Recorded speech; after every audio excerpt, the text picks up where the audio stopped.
Donald J. Trump, Week in Review. Ending March 15, 2025. Exposing the big bucks in strange studies.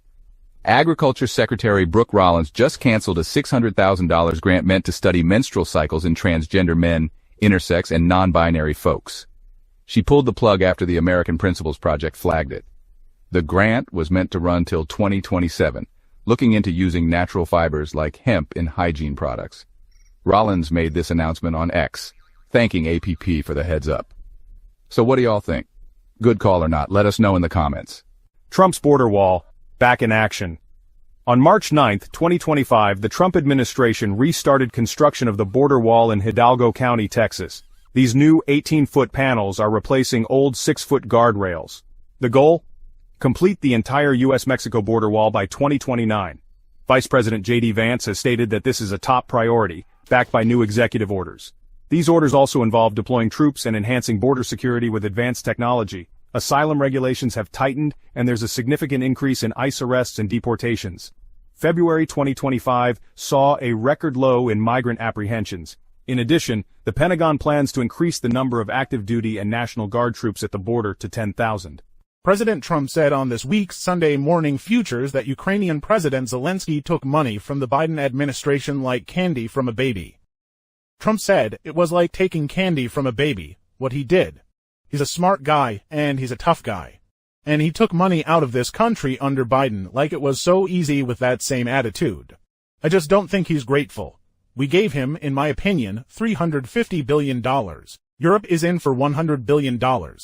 We gave him $350 billion, and he's talking about the fact that they have fought and they have this bravery because somebody has to use the weapons. But without those weapons, don't forget, I was the one that gave him the javelins that was able to knock down all the tights. Obama gave nothing. Look, if I were president, that would have never happened. You wouldn't have had Russia going into Ukraine. Border Czar Homan, bringing hell with me.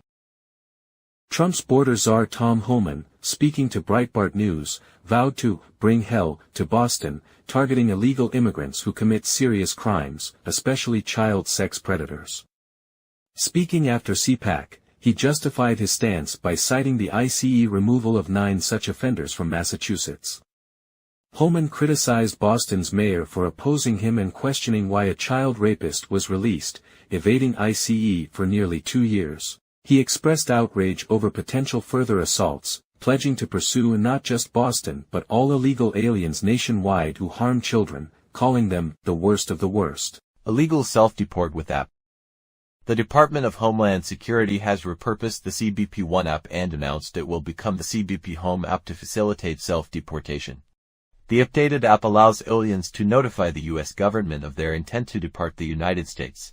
DHS Secretary Kristi Noem said in a statement, the Biden administration exploited the CBP One app to allow more than 1 million aliens to illegally enter the United States.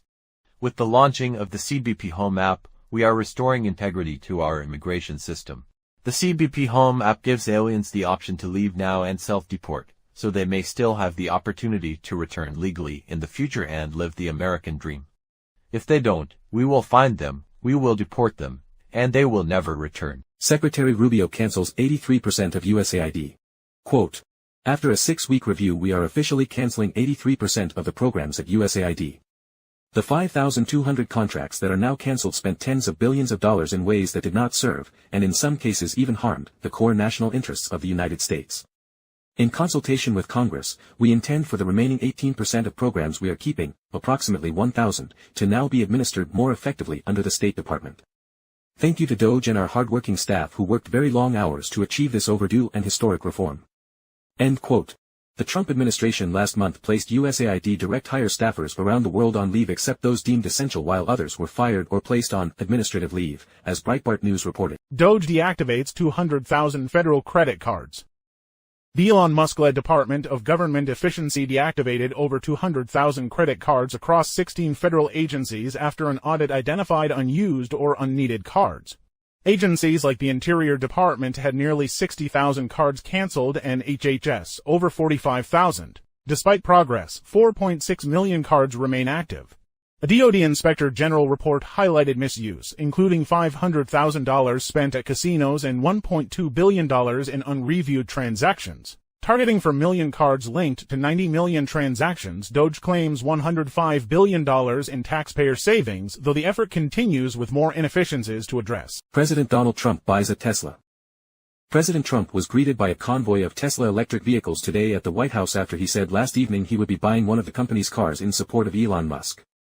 A variety of Tesla EVs, including the Model S, Cybertruck, and Model Y, all arrived in Washington on Tuesday around lunchtime, where the president sat in, examined, and mulled over which car he would choose.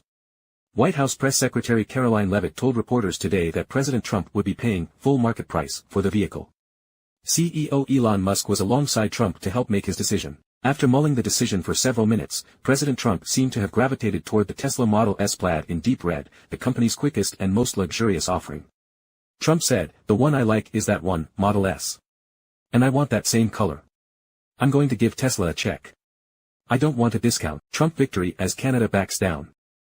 President Trump's tariff strategy forced Ontario to suspend its planned 25% electricity surcharge on U.S. exports after intense trade tensions on March 11.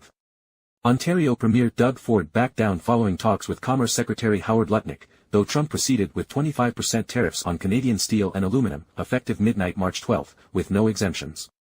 Ford, aiming to avoid harming Americans, agreed to negotiate, with a meeting set for Thursday to discuss the U.S.-Mexico-Canada trade pact. Trump's threats of harsher auto tariffs underscored his leverage, despite Canada's role as a key steel and aluminum supplier. President Trump signs executive order against South Africa. As long as South Africa continues to support bad actors on the world stage and allows violent attacks on innocent disfavored minority farmers, the United States will stop aid and assistance to the country, the White House said. President Trump is revoking temporary protected status for Venezuelans and Haitians while proposing it for white South Africans, particularly Afrikaners. For Rudolph Snyman, a recent Afrikaner immigrant to Fort Lauderdale, this offers hope amid rising violence against South African farmers. Snyman, a former security worker for farmers, cites frequent farm attacks where criminals kill white farmers and seize land.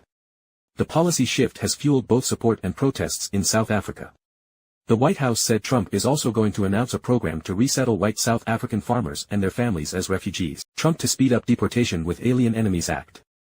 The Trump administration is poised to invoke the Alien Enemies Act of 1798 to accelerate mass deportations, potentially as early as Friday.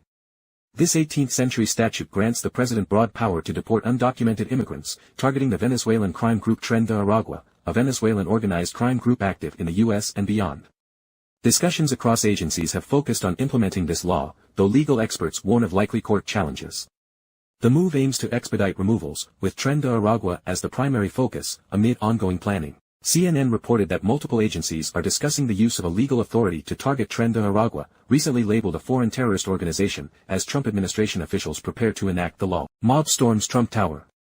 The NYPD arrested numerous activists from Jewish Voice for Peace during a chaotic protest at Trump Tower on Thursday, opposing the immigration detention of Columbia University activist Mahmoud Khalil.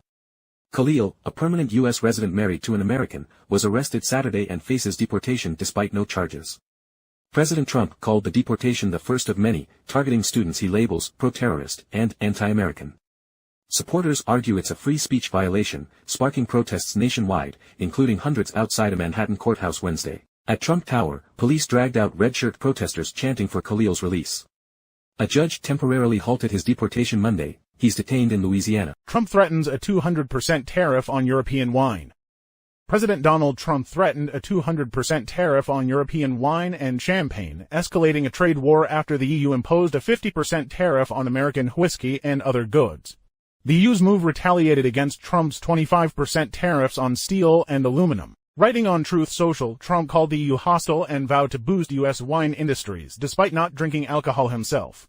The tit-for-tat measures risk a U.S. recession and global economic shock. Republican states like Kentucky, Florida, and Texas, key whiskey producers, face significant EU tariff impacts, while Trump's counterstrike targets Europe's lucrative alcohol exports, potentially spiking prices for American consumers. Trump asks Supreme Court to intervene in birthright citizenship. President Trump has escalated his push to end birthright citizenship by requesting U.S. Supreme Court intervention after 4 federal judges blocked his January 20 executive order ending birthright citizenship for children of undocumented or temporary residents. The order claims the 14th Amendment, subject to the jurisdiction thereof, excludes these anchor babies, a stance critics call unconstitutional. Judges in Democratic-led states Maryland, Massachusetts, New Hampshire, and Washington issued nationwide injunctions. Acting Solicitor General Sarah Harris urged the court to narrow these injunctions to the plaintiffs or specific states involved, arguing they hinder border security efforts. The legal battle, now at the Supreme Court, could reshape a foundational American principle amid Trump's broader immigration crackdown. President Trump addresses DOJ, March 14, 2025. President Trump delivered a rare, hour-long speech at the Department of Justice, blending policy and personal grievances. He vowed to restore fair, equal, and impartial justice, targeting illegal immigration and drug trafficking, while announcing plans to use the Alien Enemies Act of 1798 for mass deportations, starting with the Venezuelan gang Tren de Aragua. Trump railed against past DOJ investigations into him, calling them bullshit and praising allies like Judge Aileen Cannon, who dismissed his classified documents case. He promised accountability for prosecutors and Biden officials, boasting of firing dozens linked to his cases. The speech, in the DOJ's Great Hall, marked a symbolic takeover of an agency he accused of corruption, drawing criticism for politicizing justice. Trump also highlighted border security successes in a fentanyl ad campaign, often veering into campaign-style rhetoric.